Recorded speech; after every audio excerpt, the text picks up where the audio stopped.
ನಮಸ್ಕಾರ. ಶ್ರೀಮಾತ್ರಿ ನಮಃ. ನಿಮ್ಮೆಲ್ಲರಿಗೂ ಅಂತಾರಾಷ್ಟ್ರೀಯ ಮಹಿಳೆಯರ ದಿನದ ಹಾರ್ದಿಕ ಶುಭಾಶಯಗಳು.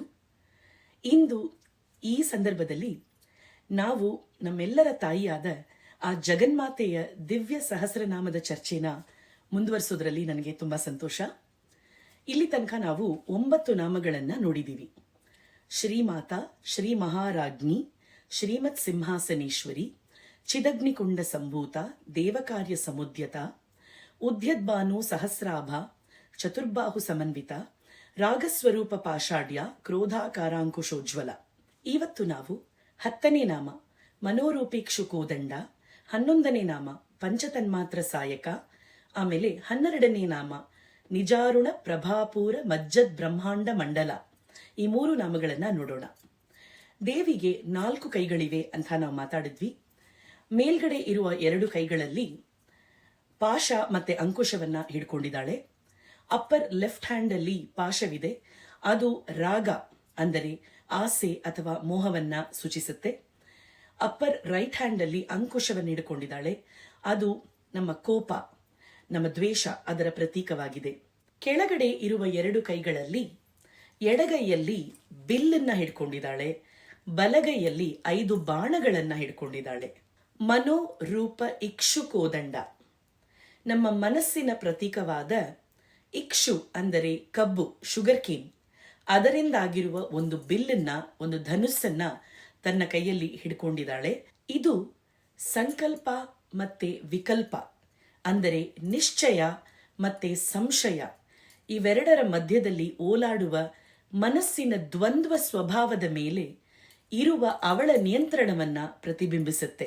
ಮಾನವ ಅನುಭವಗಳು ಮತ್ತು ಆಧ್ಯಾತ್ಮಿಕ ಬೆಳವಣಿಗೆಗೆ ಮನಸ್ಸಿನದು ಮಹತ್ವದ ಪಾತ್ರವಿದೆ ಅಲ್ವಾ? ಮನಸ್ಸಿದ್ದಲ್ಲಿ ಮಾರ್ಗ ಅಂತೀವಿ.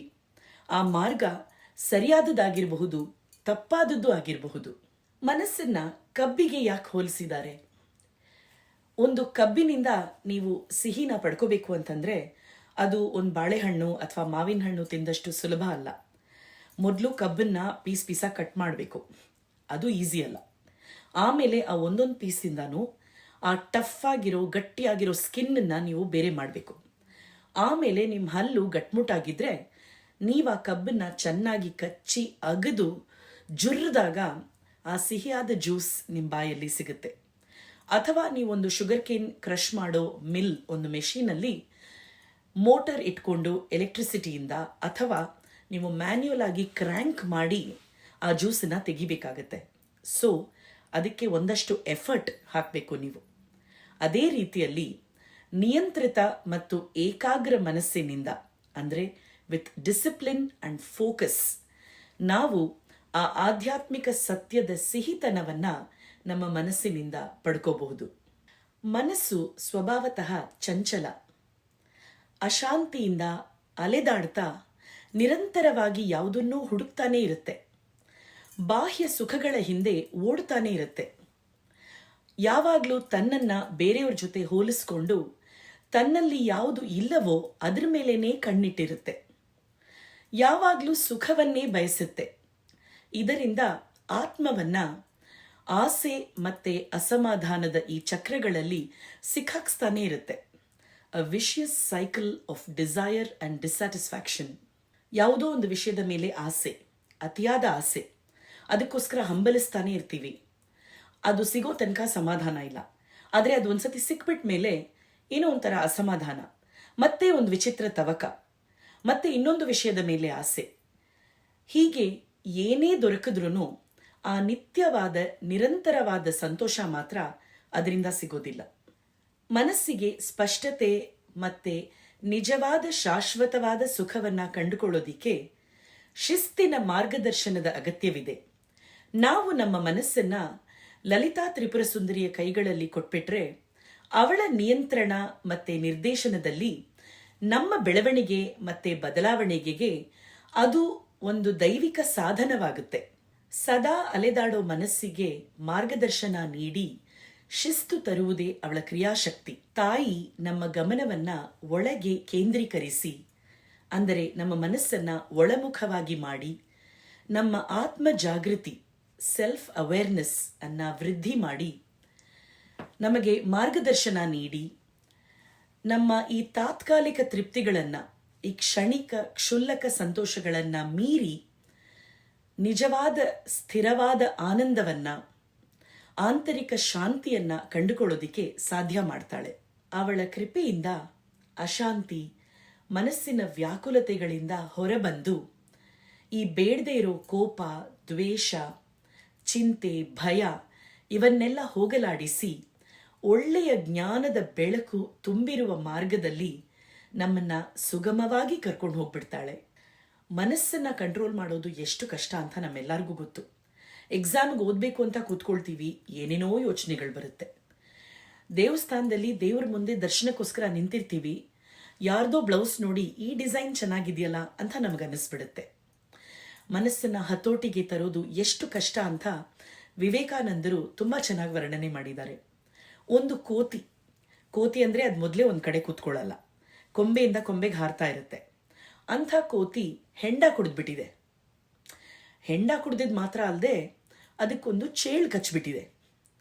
ಮೊದಲೇ ಕೋತಿ ಅಂಥದ್ರಲ್ಲಿ ಹೆಂಡ ಕುಡ್ದಿದೆ, ಅದಕ್ಕೆ ಚೇಳು ಕಚ್ಬಿಟ್ಟಿದೆ, ವಿಲಿ ಅಂತ ಒದ್ದಾಡ್ತಾ ಇದೆ. ಇಂಥ ಕಂಡೀಷನಲ್ಲಿರೋ ಆ ಕೋತಿಯ ಮೈ ಒಳಗಡೆ ಒಂದು ಭೂತ ಸೇರ್ಕೊಂಡ್ಬಿಟ್ಟಿದೆ, ಒಂದು ದೆವ್ವ. ಆಗ ಅದು ಹೇಗಿರುತ್ತೆ ಆ ಥರ ಅಂತೆ ನಮ್ಮ ಮನಸ್ಸು.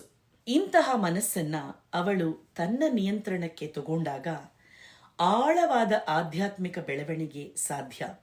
ಅವಳ ಕೃಪೆಯಿಂದ ನಮ್ಮ ಮನಸ್ಸಿನ ಪ್ರವೃತ್ತಿಗಳನ್ನೆಲ್ಲ ಸಮತೋಲನ ಮಾಡಿ, ನಿಜವಾಗ್ಲೂ ಇದು ಸಾಧ್ಯವೇ ಅಂತ ನಮಗೆ ಅನಿಸೋಷ್ಟು ನಿರಂತರ ಶಾಂತಿಯ ಮಧುರತೆ, ಅನಂತ ಸತ್ಯವನ್ನ ಕಂಡುಕೊಳ್ಳೋದಿಕ್ಕೆ ಬೇಕಾದ ಆ ಅರಿವು, ಆ ಜ್ಞಾನ ಜ್ಯೋತಿಯನ್ನ ಅವಳೇ ನಮ್ಮ ಮನಸ್ಸಿನಲ್ಲಿ ಬೆಳಗಿಸ್ತಾಳೆ. ಇದೇ ಮನೋರೂಪೇಕ್ಷು ಕೋದಂಡ ಅನ್ನುವುದರ ಅರ್ಥ ವಿವರಣೆ. ಈಗ ನೆಕ್ಸ್ಟ್ ನಾಮ ಪಂಚ ತನ್ಮಾತ್ರ ಸಾಯಕ. ಪಂಚ ಅಂದರೆ 5, ತನ್ಮಾತ್ರೆಗಳು ಅಂತಂದರೆ ನಮ್ಮ ಇಂದ್ರಿಯಗಳು, ಸಾಯಕ ಅಂದರೆ ಬಾಣಗಳು. ಬಿಲ್ಲಿದ ಮೇಲೆ ಬಾಣಗಳು ಇರಲೇಬೇಕಲ್ವಾ? ಈ 2 ನಾಮಗಳು ತುಂಬ ಕ್ಲೋಸ್ಲಿ ರಿಲೇಟೆಡ್. ನಮ್ಮ 5 ಇಂದ್ರಿಯಗಳು ಶಬ್ದ, ಸ್ಪರ್ಶ, ರೂಪ, ರಸಗಂಧ, hearing, touch, sight, taste and smell. ಈ 5 ಇಂದ್ರಿಯಗಳು ಜಗತ್ತಿನ ಬಗ್ಗೆ ನಮಗೆ ಇರುವ ಅರಿವು ಮತ್ತೆ ಅನುಭವಗಳನ್ನು ರೂಪಿಸುವ ಸಂವೇದನಾ ಶಕ್ತಿಗಳು. ಸಿಂಪಲ್ ಟರ್ಮ್ಸ್ ಅಲ್ಲಿ ಹೇಳಬೇಕು ಅಂದರೆ, the sense organs are the gateways to the brain. ನಮ್ಮ ಮನಸ್ಸಿಗೆ, ನಮ್ಮ ಮೈಂಡಿಗೆ ಏನೇ ಇನ್ಪುಟ್ಸ್ ಬಂದರೂ ಎಕ್ಸ್ಟರ್ನಲ್ ವರ್ಲ್ಡಿಂದ, ಅದು ಈ 5 ಸೆನ್ಸಸ್ ಮೂಲಕನೇ ಬರಬೇಕು. ನಮ್ಮ ಮನಸ್ಸಿನಲ್ಲಿ ನಾವು ಯಾವಾಗಲೂ ಒಂದು ರನ್ನಿಂಗ್ ಲಿಸ್ಟ್ ಇಟ್ಕೊಂಡಿರ್ತೀವಿ. ಇದು ನನಗಿಷ್ಟ, ಇದು ನನಗಿಷ್ಟ ಇಲ್ಲ, ಲೈಕ್, ಡಿಸ್ಲೈಕ್. ಆ ಲಿಸ್ಟನ್ನು ನಾವು ಹೇಗೆ ಫಿಲ್ ಮಾಡ್ತೀವಿ ಅಂದರೆ, ನಾವು ನಮ್ಮ ಸೆನ್ಸಸ್ ಮೂಲಕ ಹೇಗೆ ಈ ವರ್ಲ್ಡ್ ಜೊತೆ ಇಂಟ್ರ್ಯಾಕ್ಟ್ ಮಾಡ್ತೀವಿ ಅದರಿಂದ. ಫಾರ್ ಎಕ್ಸಾಂಪಲ್, ನಾವು ಏನೋ ಒಂದು ನೋಡ್ತೀವಿ, ಅದು ನಮ್ಗೆ ಇಷ್ಟ ಆಯಿತು. ನಾವು ಯಾವುದೋ ಒಂದು ರೋಡಲ್ಲಿ ನಡ್ಕೊಂಡು ಹೋಗ್ತೀವಿ, ಅಲ್ಲೊಂದು ಕಸದ ತೊಟ್ಟಿ ಇದೆ, ಅಲ್ಲಿ ಗಬ್ಬು ವಾಸನೆ ಹೊಡಿತಾ ಇದೆ. ಸೊ ನಮ್ಗೆ ಆ ರೋಡಿಂದ ಹೋಗೋಕ್ಕೇ ಇಷ್ಟ ಆಗಲ್ಲ. ಸೊ ಇದನ್ನು ನಾವು ಮೈಂಡಲ್ಲಿ ಕಾನ್ಸ್ಟೆಂಟ್ ಆಗಿ ಒಂದು ಲಿಸ್ಟ್ ಮೇಂಟೈನ್ ಮಾಡ್ತಾ ಇದ್ದೀವಿ. ಇವಾಗ ಅನ್ಕೊಳ್ಳಿ, ನೀವು ಯಾವತ್ತೂ ಜೀವನದಲ್ಲಿ ಲಡ್ಡು ಅನ್ನೋದನ್ನ ತಿಂದೇ ಇಲ್ಲ. ಲಡ್ಡು ಅಂದರೆ ಏನು ಅಂತಾನೆ ನಿಮ್ಗೆ ಗೊತ್ತಿಲ್ಲ. ಒಂದಿನ ನೀವು ಯಾರೋ ಕೊಟ್ಟರು, ಇದು ಲಡ್ಡು ಅಂತ ಹೇಳಿದ್ರು, ನೀವು ತಿಂದ್ರಿ. ನೀವು ಅದನ್ನು ಬಾಯಲ್ಲಿ ಹಾಕೊಂಡ ತಕ್ಷಣ ಆ ಬೂಂದಿ ಕಾಳುಗಳ ಆ ಟೆಕ್ಸ್ಚರ್, ಅಲ್ಲಿದ್ದ ಆ ಗೋಡಂಬಿ, ದ್ರಾಕ್ಷಿ, ಆ ಕಲ್ಸಕ್ಕರೆ, ಆ ಲವಂಗ, ಆ ಲಡ್ಡುವಿನ ಆ ಪರಿಮಳ, ಅರೋಮ, ಇವೆಲ್ಲ ಸೇರಿ ನಿಮಗೆ ನಿಮ್ಮ ಬಾಯಲ್ಲಿ ಒಂದು ಫ್ಲೇವರ್ ಫೆಸ್ಟಿವಲ್, ನಿಮಗೆ ತುಂಬ ಇಷ್ಟ ಆಯಿತು. ನಿಮ್ಮ ಮನಸ್ಸಿನಲ್ಲಿ ಚೆನ್ನಾಗಿ ರಿಜಿಸ್ಟರ್ ಆಗೋಯ್ತು, ಐ ಲವ್ ಲಡ್ಡು. ಸೊ ನಿಮಗೆ ಕೆಲವು ದಿನಗಳಾದ ಮೇಲೆ ಯಾರೋ ಲಡ್ಡು ಅಂತ ಮೆನ್ಷನ್ ಮಾಡ್ತಾರೆ, ತಕ್ಷಣ ನಿಮಗೆ ಲಡ್ಡುನಾ ಅಂತ ಅನ್ಸತ್ತೆ.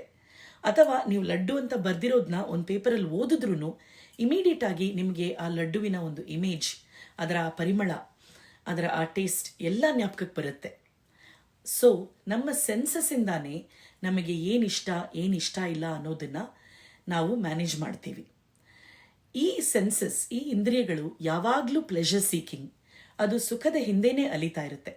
ಸೊ ಹಾಗಾಗಿ ಈ ಇಂದ್ರಿಯಗಳಿಂದ ನಾವು ಇದರ ಬಂಧನದಲ್ಲಿ ಸಿಕ್ಕಾಕೊಳ್ದೆ ನಾವು ಮೋಕ್ಷವನ್ನು ಕಂಡುಕೊಳ್ಳೋದು ಅಂತಂದರೆ, ಮತ್ತೆ ಇವುಗಳನ್ನು ಆ ದೇವಿಗೆ ಸಮರ್ಪಿಸಿಬಿಟ್ರೆ ಅವಳು ನೋಡ್ಕೋತಾಳೆ. ಈ 5 ತನ್ಮಾತ್ರೆಗಳನ್ನ ದೇವಿ 5 ಪುಷ್ಪ ಬಾಣಗಳ ರೂಪದಲ್ಲಿ ತನ್ನ ಕೈಯಲ್ಲಿ ಹಿಡ್ಕೊಂಡಿದ್ದಾಳೆ. ಇವು ಯಾವ ಹೂಗಳು ಅಂತಂದ್ರೆ, ಮೊದಲನೇದು ಅರವಿಂದ ಅಂದರೆ ತಾವರೆ, ಎರಡನೇದು ಅಶೋಕ, ಮೂರನೇದು ಆಮ್ರ ಅಂದರೆ ಮಾವಿನ ಹೂಗಳು, ನಾಲ್ಕನೇದು ನವಮಲ್ಲಿಕ ಅಂದರೆ ಮಲ್ಲಿಗೆ, ಐದನೇದು ನೀಲೋತ್ಪಲ ಬ್ಲೂ ಲೋಟಸ್. ಈ ಇಂದ್ರಿಯಗಳು ಯಾವಾಗಲೂ ಸುಖ ಭೋಗಗಳನ್ನೇ ಅಪೇಕ್ಷಿಸೋದಾದ್ರೆ ಇವು ನಮಗೆ ಯಾಕೆ ಬೇಕು ಅಂತ ನಮಗನ್ನಿಸ್ಬೋದು. ಆದರೆ ಇವುಗಳ ಅಗತ್ಯವಿದೆ. ಈಗ ನಾವೇನೋ ಬಿಸಿಯಾಗಿ ಒಂದು ಪಾತ್ರೆನ ಮುಟ್ತೀವಿ, ಅದು ಆ ಬಿಸಿ ಇರೋದ್ರಿಂದ ನಾವು ಚಕ್ ಅಂತ ನಮ್ಮ ಕೈನ ರಿಫ್ಲೆಕ್ಸ್ ಆ್ಯಕ್ಷನಲ್ಲಿ ಎಳ್ಕೋತೀವಿ. ಸಪೋಸ್ ನಮ್ಗೆ ಆ ಬಿಸಿ ತಾಕದೇನೆ ಇದ್ರೆ ಏನಾಗುತ್ತೆ, ಚರ್ಮ ಕಿತ್ಕೊಂಡು ಬರ್ತಾ ಇರುತ್ತೆ, ಆದರೆ ನಮಗೇನು ನೋವು ಉರಿ ಏನೂ ಇರಲ್ಲ. ಇವಾಗ ಅನ್ನದಲ್ಲಿ ಒಂದು ಕಲ್ಲು ಸಿಗುತ್ತೆ, ನಮಗೆ ಆ ಒಂದು ಡಿಫ್ರೆನ್ಸೇ ಗೊತ್ತಾಗದೇ ಇದ್ರೆ ನಾವು ಅನ್ನ ಕಲ್ಲು ಎಲ್ಲ ಸೇರಿ ಚೆನ್ನಾಗಿ ಅಗದು ತಿಂತಾ ಇರ್ತೀವಿ. ಅದು ಸಾಧ್ಯ ಇಲ್ಲ. ನಮ್ಮ ಈ ಭೌತಿಕ ಲೋಕದೊಂದಿಗೆ ನಾವು ತೊಡಗಿಸ್ಕೊಳ್ಬೇಕು ಅಂತಂದ್ರೆ ನಮಗೆ ಈ ಇಂದ್ರಿಯಗಳ ಅವಶ್ಯಕತೆ ಇದೆ. ಆದರೆ ಅವುಗಳ ಮೇಲೆ ಒಂದು ಲಿಮಿಟ್ ಇಲ್ಲದೆ ನಾವು ತೀರಾ ಆಸಕ್ತಿಗೆ ದಾಸರಾಗ್ಬಿಟ್ರೆ ಆಗ ಅದು ಮತ್ತೆ ನಮಗೆ ಆ ಇಚ್ಛೆ ಮತ್ತೆ ಅತೃಪ್ತಿ ಅನ್ನೋ ಚಕ್ರದಲ್ಲಿ ಸಿಕ್ಕಿಸ್ಬಿಡುತ್ತೆ.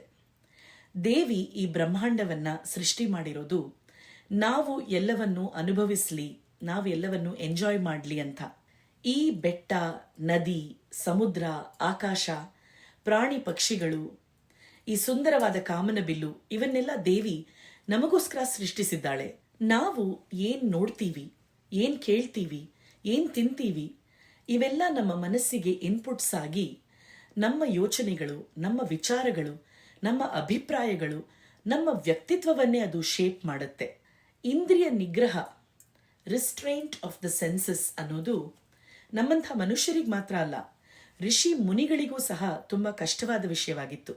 ದೇವಿಯ ಕೈಯಲ್ಲಿ ನಾವು ನಮ್ಮ ಇಂದ್ರಿಯಗಳನ್ನು ಸಮರ್ಪಿಸಿಬಿಟ್ರೆ ಅವು ಕೇವಲ ಆಸಕ್ತಿಯ ಸಾಧನಗಳಾಗಿರದೆ ನಮ್ಮ ಆತ್ಮದ ಶುದ್ಧೀಕರಣಕ್ಕೆ ಬೇಕಾದ ಉಪಕರಣಗಳಾಗಿ, ಟೂಲ್ಸ್ ಆಗಿ ಬಿಡುತ್ತವೆ. ಇದು ನಾವು ನಮ್ಮ ಇಂದ್ರಿಯಗಳಿಗೆ ದಾಸರಾಗೋದನ್ನ ತಪ್ಪಿಸಿ ಸ್ವಯಂ ನಿಯಂತ್ರಣಕ್ಕೆ ಹೆಜ್ಜೆ ಕಲ್ಲಾಗುತ್ತೆ. ದೇವಿಯ ಕೈಯಲ್ಲಿ ಈ 5 ಹೂಗಳನ್ನು ನೋಡಿದಾಗ ನಾವು ಅರ್ಥ ಮಾಡ್ಕೋಬೇಕಾಗಿರೋದು ಇಷ್ಟೇ: ಲೌಕಿಕ ಸಂತೋಷ ಅನ್ನೋದು ತಪ್ಪಲ್ಲ. ಒಂದೊಳ್ಳೆ ಬಿಸಿ ಬಿಸಿಯಾದ ಕಾಫಿ, ಒಂದು ಚಳಿಯಾದ ದಿನ ಒಂದು ವಾರ್ಮ್ ಸ್ವೆಟರ್, ನಮ್ಮ ಕುಟುಂಬದವರ ಜೊತೆ ಅಥವಾ ಫ್ರೆಂಡ್ಸ್ ಜೊತೆ ಒಂದೊಳ್ಳೆ ಊಟ, ಇವೆಲ್ಲ ತಪ್ಪಲ್ಲ. ದೇವಿಯನ್ನ ಧ್ಯಾನಿಸೋ ಮೂಲಕ ನಾವು ಈ ಆಕರ್ಷಣೆಗಳನ್ನೆಲ್ಲ ಮೀರಿ ಜಗತ್ತಿನಲ್ಲಿ ಬಂಧಿತರಾಗದೆ ಈ ಟೆಂಪರರಿ ತಾತ್ಕಾಲಿಕ ಸುಖಗಳನ್ನೆಲ್ಲ ಬಿಟ್ಟು ನಿಜವಾದ ಉನ್ನತ ಜ್ಞಾನದ ಮಾರ್ಗದಲ್ಲಿ ಮುಂದೆ ಹೋಗೋದಕ್ಕೆ ಅವಳು ನಮಗೆ ಶಕ್ತಿಯನ್ನ ನೀಡ್ತಾಳೆ. ನಮ್ಮ ನಿಜವಾದ ಗುರಿ ಯಾವುದು, ನಾವು ಎಲ್ಲಿ ತಲುಪಬೇಕು ಅನ್ನೋದ್ರ ಮೇಲೆ ನಮ್ಮ ಗಮನ ಇರಬೇಕು. ಇವಾಗ ನಾವು ಒಂದು ಒಳ್ಳೆ ಬಿಸ್ನೆಸ್ ಕ್ಲಾಸ್ ಫ್ಲೈಟಲ್ಲಿ ಟ್ರಾವೆಲ್ ಮಾಡ್ತಾ ಇದ್ದೀವಿ, ತುಂಬ ಕಂಫರ್ಟಬಲ್ ಆಗಿದೆ, ನಮಗೆ ಇಷ್ಟವಾದ ಮೂವಿ ನೋಡಿದ್ವಿ, ಅವಾಗವಾಗ ಒಳ್ಳೊಳ್ಳೆ ಊಟ, ಸ್ನ್ಯಾಕ್ಸು, ಕಾಫಿ, ಜ್ಯೂಸ್ ಎಲ್ಲ ತೊಗೊಂಬಂದು ಕೊಡ್ತಾ ಇದ್ದಾರೆ, ಚೆನ್ನಾಗಿ ಸ್ಟ್ರೆಚ್ ಮಾಡ್ಕೊಂಡು ನಿದ್ದೆ ಮಾಡಿದ್ವಿ. ಆದರೆ ಫ್ಲೈಟ್ ಲ್ಯಾಂಡ್ ಆದಮೇಲೆ ನಾವು ಯಾವ ಊರಿಗೆ ಬರಬೇಕೋ ಅಲ್ಲಿ ಬಂದಮೇಲೆ ನಾವು ಇಳಿದು ಆಚೆ ಹೋಗಲೇಬೇಕು. ಇಲ್ಲ, ನನಗೆ ಇಲ್ಲೇ ಚೆನ್ನಾಗಿದೆ, ನಾನು ಫ್ಲೈಟಲ್ಲೇ ಇರ್ತೀನಿ ಅಂತ ಹೇಳೋಕ್ಕಾಗಲ್ಲ. ನಾವು ಆಚೆ ಹೋಗಿ ನಮ್ಮ ಮನೆಗೆ ಹೋಗಿ ನಾವು ಏನು ಮಾಡಬೇಕೋ ಅದನ್ನು ಮಾಡಬೇಕು.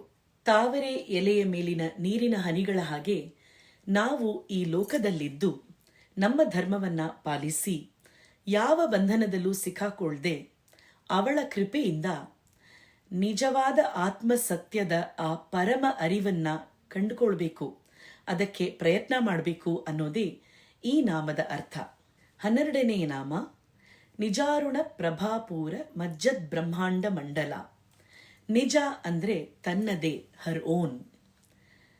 ಅರುಣ ಅಂದ್ರೆ ಆ ಮುಂಜಾನೆಯ ಸೂರ್ಯನ ಕೆಂಪು ಬಣ್ಣ ಆಕಾಶದಲ್ಲಿರುತ್ತಲ್ಲ, ಅರುಣೋದಯದ ಸಮಯದಲ್ಲಿ ಅದು. ಪ್ರಭಾ ಅಂದ್ರೆ ಆ ಬೆಳಕು, ಪ್ರಕಾಶ, ರೇಡಿಯನ್ಸ್. ಪೂರ ಅಂದ್ರೆ ಹರಿಯುತ್ತಿರುವ, ಫ್ಲೋಯಿಂಗ್. ಮಜ್ಜದ್ ಅಂದ್ರೆ ಮುಳುಗಿಸೋದು, ಟು ಇಮ್ಮರ್ಸ್, ಟು ಬೇದ್. ಬ್ರಹ್ಮಾಂಡ ಮಂಡಲ, ಈ ಇಡೀ ಬ್ರಹ್ಮಾಂಡವನ್ನ, ಯೂನಿವರ್ಸನ್ನ, ಈ ಇಡೀ ಬ್ರಹ್ಮಾಂಡವನ್ನ ತನ್ನ ಪ್ರಕಾಶಮಾನವಾದ ಕೆಂಪು ಬೆಳಕಿನಲ್ಲಿ ಮುಳುಗಿಸ್ತಾಳೆ. ಅವಳ ಹೊಳಪು ಈ ಸೃಷ್ಟಿಯ ಮೂಲೆ ಮೂಲೆಗೂ ಪಸರಿಸಿ ಕತ್ತಲೆಯನ್ನ ಹೋಗಲಾಡಿಸಿ ಆಧ್ಯಾತ್ಮಿಕ ಜಾಗೃತಿ, ಸ್ಪಿರಿಚುವಲ್ ಅವೇಕನಿಂಗ್ ಅನ್ನ ಪ್ರಜ್ವಲಿಸುತ್ತೆ. ಈ ಅರುಣ ಪ್ರಭೆ ಕತ್ತಲೆಯನ್ನ ಹೋಗಲಾಡಿಸೋ ತಂಪಾದ ಮುಂಜಾನೆಯ ಕಿರಣಗಳು. ಇವು ಬಿಸಿಯಾಗಿ ಸುಡುವಂತೆ, ಕಣ್ಣು ಕುಕ್ಕುವಂತೆ ಇರೋದಿಲ್ಲ. ದೇವಿಯ ಎಲ್ಲೇ ಇಲ್ಲದ ಕರುಣೆಯನ್ನ ಈ ನಾಮ ಪ್ರತಿಬಿಂಬಿಸುತ್ತೆ. ಅವಳು ಯಾವುದೇ ಭೇದ ಭಾವ ಇಲ್ಲದೆ ಈ ಇಡೀ ಜಗತ್ತನ್ನೇ, ಇಡೀ ಬ್ರಹ್ಮಾಂಡವನ್ನೇ ತನ್ನ ಕರುಣೆಯಲ್ಲಿ ಮುಳುಗಿಸ್ತಾಳೆ. ಈ ಅರುಣವರ್ಣದ ಬಗ್ಗೆ ನಾವಿಲ್ಲಿ ಮತ್ತೆ ಯಾಕೆ ಮಾತಾಡ್ತಾ ಇದ್ದೀವಿ? ಉದ್ಯದ್ಭಾನು ಸಹಸ್ರಾಭ ಅನ್ನೋ ನಾಮನ ನಾವು ಆಲ್ರೆಡಿ ನೋಡಿದ್ದೀವಿ. ಅವಳ ಅನಂತ ಕರುಣೆ ನಮ್ಮನ್ನ ಬಂಧನದಿಂದ ವಿಮೋಚನಕ್ಕೆ ಕರೆದೊಯ್ಯುವ ಶಕ್ತಿಯಾಗಿದೆ. ಅವಳ ಕರುಣೆಯ ಬೆಳಕು ನಮ್ಮನ್ನ ಈ ಭೌತಿಕ ಸಂತೋಷಗಳಿಂದ ಶಾಶ್ವತ ಸತ್ಯದ ಕಡೆಗೆ ಕರ್ಕೊಂಡು ಹೋಗುತ್ತೆ. ಈ ಬೆಳಕು ಹೊಸ ಪ್ರಾರಂಭಗಳ ಪ್ರತೀಕ. ಪ್ರತಿದಿನ ನಮ್ಮ ಮುಂದೆ ಒಂದು ಕ್ಲೀನ್ ಸ್ಲೇಟನ್ನ ಇಡುತ್ತೆ. ನೀವು ಅದರಲ್ಲಿ ಒಂದು ಸುಂದರವಾದ ಚಿತ್ರನ ಬಿಡಿಸ್ತೀರೋ, ಅಥವಾ ಒಂದು ಅರ್ಥಪೂರ್ಣವಾದ ಕವಿತೆನ ಬರೀತೀರೋ, ಇಲ್ಲ ಕೋಪದಿಂದ ಸುಮ್ಮನೆ ಗೀಚ್ತೀರೋ, ಅದು ನಿಮಗೆ ಬಿಟ್ಟಿದ್ದು. ಈ ಬೆಳಕು ನಿಜವಾದ ಮುಕ್ತಿ ಈ ಬಂಧನಗಳಲ್ಲಿ ಸಿಕ್ಕಾಕೊಳ್ಳೋದ್ರಲ್ಲಿ ಇಲ್ಲ, ಸಮತೋಲನ ಮತ್ತೆ ಜಾಗೃತಿಯಲ್ಲಿ ಇದೆ ಅಂತ ಹೇಳ್ತಾ ಇದೆ. ಅವಳ ಕೆಂಪು ಪ್ರಕಾಶವು ಜೀವನದ ಆನಂದವನ್ನ ಅನುಭವಿಸುವುದು ಮತ್ತೆ ಆಧ್ಯಾತ್ಮಿಕ ಸತ್ಯವನ್ನ ಹುಡುಕೋದು, ಇವೆರಡರ ಮಧ್ಯೆ ಇರುವ ಸಮತೋಲನವನ್ನ ಪ್ರತಿನಿಧಿಸುತ್ತೆ. ಅವಳ ಕೃಪೆಯಿಂದ ಪರಿವರ್ತನೆ ಒಳಗಿಂದಲೇ ಪ್ರಾರಂಭವಾಗುತ್ತೆ. ಅವಳ ಕೆಂಪು ಪ್ರಕಾಶವು ಇಡೀ ಬ್ರಹ್ಮಾಂಡವನ್ನೇ ಮುಳುಗಿಸಿದ ಹಾಗೆ ನಮ್ಮ ಆತ್ಮ ಸಾಕ್ಷಾತ್ಕಾರದ ದಾರಿಯನ್ನು ಅದೇ ಬೆಳಗುತ್ತೆ. ಈ ಪವಿತ್ರ ಹೆಸರಿನ ಮೇಲೆ ಧ್ಯಾನ ಮಾಡುವ ಮೂಲಕ ನಾವು ಅವಳ ಅಸೀಮ ಕರುಣೆ, ಪ್ರೀತಿ ಮತ್ತು ಜ್ಞಾನಕ್ಕೆ ಪಾತ್ರರಾಗಿ ಅವಳು ನೀಡುವ ಪರಮ ಮೋಕ್ಷದ ಎಡೆಗೆ ಹೆಜ್ಜೆ ಇಟ್ಕೋತಾ ಹೋಗ್ತೀವಿ. ಇಲ್ಲಿಗೆ 12 ನಾಮಗಳು ಮುಗಿಯಿತು. ನೆಕ್ಸ್ಟ್ ಸೆಷನ್ನಿಂದ ದೇವಿಯ ಕೇಶಾದಿಪಾದ ವರ್ಣನೆ, ತಲೆ ಕೂದಲಿಂದ ಹಿಡಿದು ಪಾದಗಳವರೆಗೆ ವರ್ಣನೆಯನ್ನ ಸುಂದರವಾದ ನಾಮಗಳಲ್ಲಿ ನೋಡಿ ಅರ್ಥ ಮಾಡಿಕೊಂಡು ಸಂತೋಷ ಪಡೋಣ. ಇವತ್ತಿಗೆ ಇಲ್ಲೇ ನಿಲ್ಲಿಸ್ಕೋತೀನಿ. Thank you. ಶ್ರೀಮಾತ್ರೇ ನಮಃ.